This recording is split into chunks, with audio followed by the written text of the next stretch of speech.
A nuclear strike on a major city like New York would be catastrophic, causing immediate, widespread destruction and long-term environmental, social, and health impacts.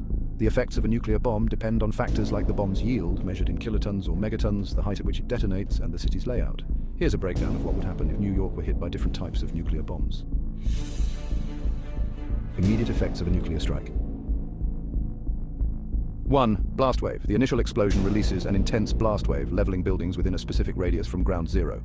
In a city like New York, this could instantly destroy high-rise buildings, infrastructure, and bridges within miles. A 1-megaton bomb, for example, would flatten nearly everything within a 2-mile radius, while a 50-megaton bomb would extend this devastation much further. People close to the blast zone would experience severe injuries or death due to the force of the explosion and collapsing buildings. 2. Thermal radiation. The bomb releases extreme heat, creating temperatures that can vaporize anything within the immediate blast area. This heat can cause widespread fires across the city, leading to a firestorm effect. Within several miles, people could suffer third-degree burns, with flash blindness affecting even those miles away if they were to look directly at the blast. Electromagnetic pulse, or EMP. A nuclear explosion in the air can generate a powerful EMP, which would disable electronic devices and power grids over a vast area, potentially shutting down communication, transportation, and essential services across much of the region. If New York's infrastructure were affected, surrounding areas could also lose power and communication, complicating rescue efforts. Radiation exposure. After the initial explosion, the bomb releases intense radiation in the form of neutrons and gamma rays, leading to acute radiation sickness and death in those close to the explosion. Fallout, which consists of radioactive particles, spreads through the air and deposits on buildings, plants, and people, contaminating the environment and causing long-term health risks for those exposed. Types of bombs and their impact. Low-yield bombs, ranging from 10 to 20 kilotons, are about the size of the Hiroshima bomb. If one of these were detonated over New York, it would destroy several square miles around the impact site, resulting in tens of thousands of deaths and injuries. Buildings close to the blast zone would be destroyed, while people miles away would suffer from radiation exposure and fallout effects. High-yield bombs, 1 megaton and above, are incredibly destructive. A 1 megaton bomb would destroy or heavily damage buildings within a 2-mile radius, leading to hundreds of thousands of immediate casualties. A bomb of this size would cause severe fires over a much larger area, releasing significant fallout and affecting millions in nearby areas as well. Thermonuclear or hydrogen bombs are the most powerful nuclear weapons, with yields that can reach up to 50 megatons. A hydrogen bomb detonated over New York would cause destruction over a 10 to 20 mile radius and create extreme casualties and structural damage across much of the city. This bomb would release enough energy to create a massive firestorm, leaving little chance for survival within several miles and devastating the metropolitan area. Aftermath and long-term effects. Immediate casualties and infrastructure collapse. The blast would likely kill hundreds of thousands to millions, with survivors facing serious injuries, burns, and radiation sickness. Essential infrastructure, hospitals, emergency response facilities, power lines, transportation systems would be crippled, making rescue and medical aid extremely difficult. Radiation fallout. Radioactive fallout would spread across a wide area, depending on the wind.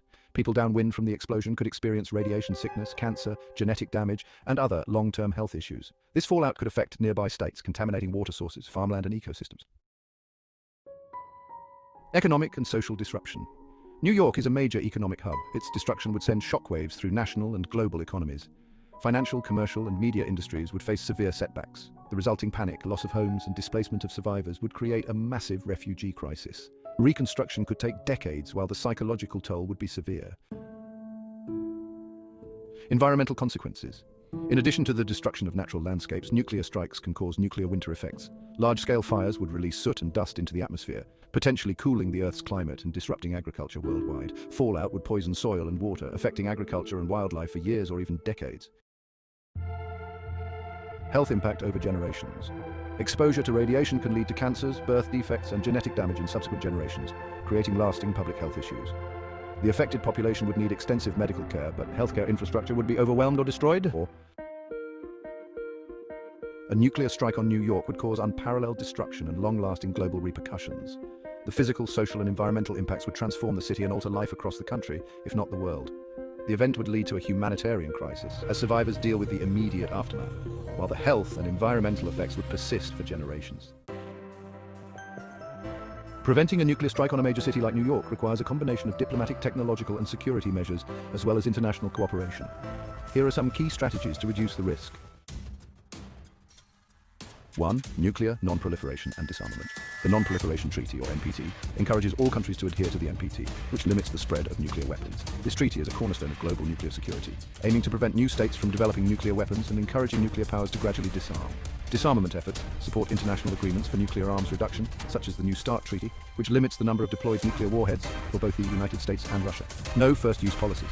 Promote policies where nuclear-armed states pledge not to use nuclear weapons unless first attacked by a nuclear weapon, which can reduce the likelihood of a first-strike scenario.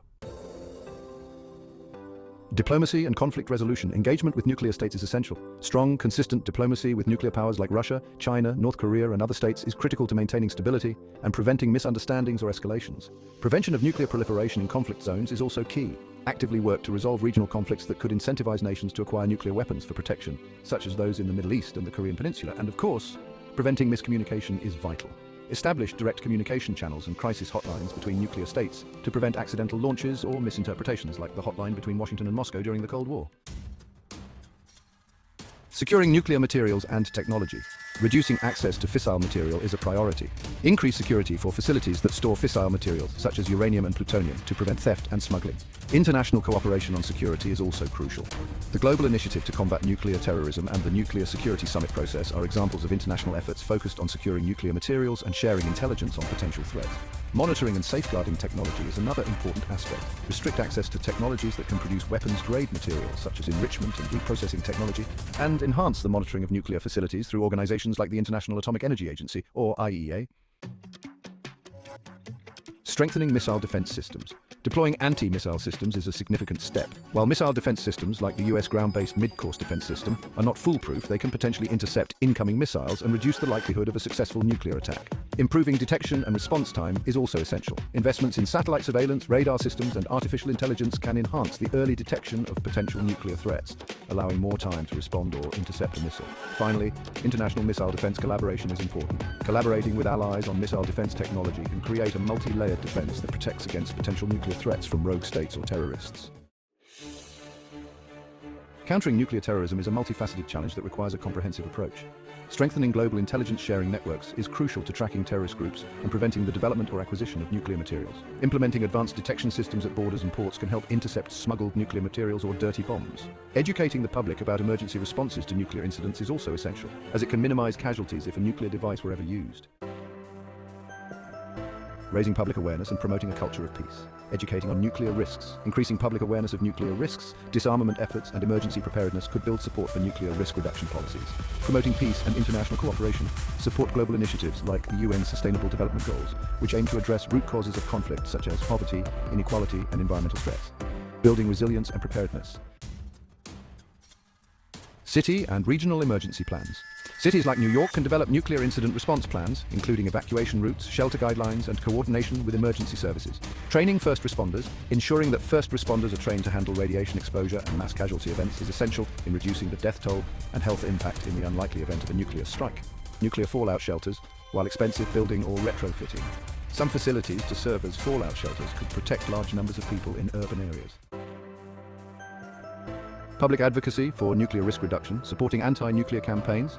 Groups like the International Campaign to Abolish Nuclear Weapons, or ICAN, work to promote nuclear disarmament and have been successful in drawing public and governmental attention to the risks of nuclear conflict. Encouraging legislative action. Citizens can advocate for policies that support arms control treaties, fund nuclear security, and encourage non-proliferation efforts.